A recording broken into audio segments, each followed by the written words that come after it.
Greetings, Earthlings. This is Plankton. And this is the Amoeba. And we're here back with another of our review videos. Last couple weeks we had a bit of technical difficulties, but we're back. Yay! Yay! We're going to be doing a little tribute to Robin Williams, who passed away. So yeah, let's get started. So we're going to pay our tribute to Robin Williams and name our top 3 favorite films that he's done and that we love. And so we'll start out. Amoeba, what are your top 3 Robin Williams films? Starting at number 3, my third favorite Robin Williams film is a film called Bicentennial Man, which is like the cheesiest, the most dated film ever. It's about a robot, aka Robin Williams, who has an existential crisis and decides he wants to become a boy, and then he eventually wants to become a man. And so it's this charming story of this quirky robot, and it's got some golden scenes in it where robots learn about sex, which is always exciting and always fun. And then it's got great cast members such as the cute girl from the old 90s Pepsi commercial, who everyone loves. And so it was just interesting. And if you didn't know, it's based off of one of Isaac Asimov's stories, which is what I, Robot the movie was based off of. And it's just one of those charming, dated movies that's been done a million times, but he's still brilliant in. And what was your second? So my second one is going to have to definitely be The Dead Poets Society, which is a brilliant film unto itself. And it's about, if you don't know, it's about this English professor, at an all-boys school named, I don't have his name here.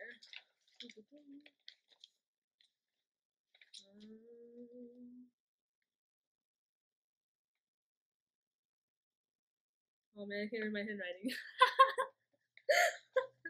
What is John Keaton? Is that correct? Do you know? I believe John Keating. Yeah, Keating. Okay, so Professor John Keating, played by Robin Williams.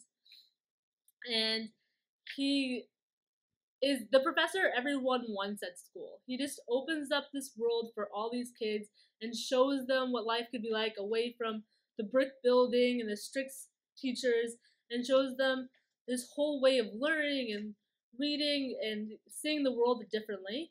And I think it's the most relatable movie. It's still relevant today. It's definitely the same themes you'll hear today. You'll see the same way where parents clash with your teachers, and the way that the big man kind of interferes with growing up and seeing the world around you, and how kids are squashed in their education. And I think I see the same things happen when I was at school all the time. So this is one of the most relatable movies, and it really showed how you go from, you usually think of Robin Williams as funny, and that really showed his spectrum of acting and how serious the role was, but he was still able to bring laughter to the role.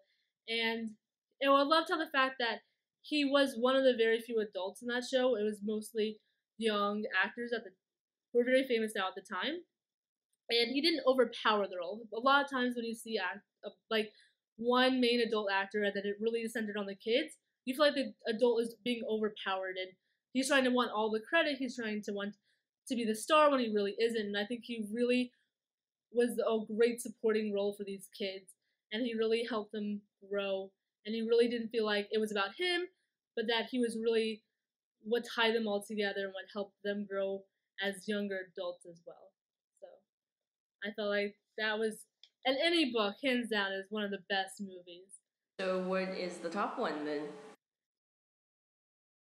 So my favorite one is everyone's childhood movie, Aladdin. I do not think that Aladdin would be the movie it was without him. The movie is great because of Genie, because of that role. And without him, it would not have been a great movie. And it would have definitely gone down as those terrible Disney princess movies you watch. And so he definitely brought that added oomph to the role. And it was definitely a childhood favorite of mine. Definitely one of my favorite Disney princess movies. And it still makes me laugh. I still watch it. I found the VHS this morning in my closet and I tried to watch it. And my VHS player unfortunately is broken. I know, why do I still have it? I don't know. But I still have that, and you could tell like it was beloved, and it was just one of those great films that no matter how old you are, you can relate to it, you can understand it, and it's his humor and his craziness and how he was really able to take his role and he got to go into crazy different directions. There was no holding back for him, and you could really see his range of just absolute craziness with that role, and it was just great. And you feel his energy when you see this, and it was really just one of my favorite films. Regardless, I will definitely show my kids these films, and it'll definitely have a special place in my heart. Voice acting is not easy. It's pretty hard to be able to put your voice into something and make it feel real and alive. And yeah, I mean, he definitely did that with Aladdin and the genie. For me, I think, I think I'm going to start with my favorite one. My favorite one would be Dead Poets Society. I believe that is actually the first Robin Williams movie I saw, so that probably sticks the most in my mind when I think of Robin Williams. It's just, I believe we saw it in English class at some point, I feel like. But it's just his performance in it. I just remember it very, very clearly, and he stands out. And he was surrounded by some really great younger actors who all have now gone off and had really great careers. But just his character in that movie, it feels like it's the teacher that you always want, and it's kind of the adult figure that you always wish you had in your life. So, for that, it feels very real, and it's probably the performance that he has that I most connect to. So yeah, for me, Dead Poets Society is still number one. It's still one of my favorite films. My second of his films, Good Will Hunting. I saw that one when I was pretty young too, but it was very enjoyable. Him and Matt Damon. It was just a very good script. It was a very good story. I believe Matt Damon and Ben Affleck. I believe that was the writing team that did this. And that was kind of the first story of Ben Affleck's that you kind of knew he had a skill as a writer and and maybe, I forgot if he directed it or not. I believe he might have. But it was kind of like when you started seeing what he could do. But Robin Williams in that movie, again, I think he plays that kind of like supportive adult figure that you really need in life, and I think that's probably why he's part of the large influence for a lot of kids growing up, because it's hard, I guess, in the real world to find that one person who is super supportive for everything, because hey, the world's really not the movies, is not a perfect place. So it's great to be able to go to a film and kind of find that sort of support. So I think, yeah, his role in both Dead Poets Society and Good Will Hunting are similar kind of roles, but I think that's why, I personally connected to it a lot. I think the third movie that I really love him in was Jumanji, which is it's such a fun movie. Like, I watch it and I have fun, and he looks like he's having a great fun, and it's just one of those, like, it's one of those Robin Williams at his finest Robin Williams-ness in all the movies that he does. He has that very special energy that he brings to all his films, and I feel like it was really on display in this movie in particular, and he just looked like he was having a blast. And I don't know if they had puppets or CGI. I guess CGI wasn't that good at the time, but man, it looked like he was just like it was like he was just having so much fun and everything was going right. And it's just one of those like fun adventure / horror movies where like you really got into the moment, and it was really enjoyable, and you didn't feel like anything was sort of like left being boring, you know, like there was not a bored moment to be had. So yeah, that would be one of my other favorite Robin Williams performances. But Aladdin as well. Aladdin was very fun. um, I don't quite remember Aladdin as much as I remember all the other films. But I don't know, maybe it's just because I haven't seen, I feel like I'm missing a few Disney films here and there. So, like, it's all kind of a patchwork memory when it comes to me watching Disney films. So I watched more live action than I probably did of Disney animation. But I do remember the genie, so that's always fun. But honorable mention, Mrs. Doubtfire was definitely one of the most awesome performances ever. I would just like to say about Jumanji, though I can appreciate that movie now. When I was little, it terrified me. I was like, why would I want to get sucked into this crazy game and just everything around you is destroyed, people are after you, monkeys are after. I was like, I don't want to be turned into a monkey. And then I remember right after the movie came out, my mom was like, let's buy the board game, Rebecca.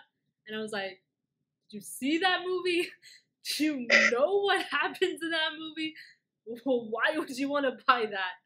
And so now I can fully appreciate that movie. But when I was little, oh my gosh, I was terrified. Well, me personally, I love horror films. You know this. I'm still trying to find horror films that would scare me. I mean, Jumanji, I didn't feel like it was terrifying, but it was kind of those like really fun horror film where it's just really enjoyable, and it's like it's the kind of horror films that I wish they make now. I feel like most horror movies now are kind of silly. Most of it just didn't really make any sense. But Jumanji definitely was one of those, like, I would consider probably a really great horror film. I mean, I'm not sure it is a horror movie, but it's kind of like one of the standards I hold up to when it comes to, like, if I want to see an enjoyable horror movie, that's kind of the film energy that I wanted to have. So yeah, I mean, I love horror movies, so didn't really scare me. I thought it was great. Other honorable mentions. So definitely for me, I mean, we've named most of them. Mrs. Doubtfire, of course, which is just a fantastic movie. You haven't seen it, but definitely Hook would have to be for me. I think you really get to see the child in Robin Williams, which makes him so relatable to adults and children alike. And so that movie is definitely just this great fantasy. It's a great take on the original Peter Pan novel. And I love, like, who doesn't love the food fight scene where all of a sudden you're surrounded by colors and it's just a free for all. Oh my gosh. Every time I see that scene, I'm like, why am I not there right now? Why did I not participate in that? How can I get in on the action? So, it's definitely one of his best roles. Yeah, Hook is pretty awesome. Um, I felt like I thought his role in Night at the Museum was pretty funny. I'm not sure this is an honorable mention, but it's one of the recent films that he's done, and I know Night at the Museum 3 is coming out soon, but he just has such a bright, wonderful energy that he brings on screen, so it's like, it doesn't matter what movie or horror, or how horrible the movie is, like, when Robin Williams is on screen, he's just like, this is gonna be great, it's fun. Like, you just suddenly get into the movie, like, so much more, so it's not really an honorable mention, but I just, like, I feel like it exemplifies sort of the energy that he has that, you know, very few actors are able to bring. It's like he walks on screen and you immediately think it's funny. Like, he doesn't even have to do anything. Like, he just has to, like, go on screen and you automatically think, oh, this is great. It's Robin Williams. So yeah, I mean, he brings that magic into every single film that he does, whether it's drama or a comedy or both, or, you know, some adventure movie. He just seems like he's able to do it all. And his show, The Crazy Ones, was probably one of the few comedy TV shows that I actually watch. And personally, I don't watch a lot of comedy. But him in The Crazy Ones was really wonderful. Just him and Sarah Michelle Gellar, they just had this really wonderful chemistry, and it was a really, really funny TV show. So, yeah. I'll check that out. I just wanted to end this video saying that, of course, thousands, there's hundreds. When I was Googling this, there are hundreds of Robin Williams movies out there, and you should check them all out. There's tons that we missed. It's obviously not an extensive list of his movies, just our favorites. But I think it's safe to say that he has made generations laugh, and though will be missed, he will always be remembered as the comedic genius he was. Definitely. Yeah, he is a great person. I think there's a lot of stories now that have come out to how he made so many people happy, and it's unfortunate that we couldn't, I guess, do the same for him. Um, I think we all wish that we could help and change things, but now we get to remember him as the man he is on screen and the joy that he's brought to every single one of us.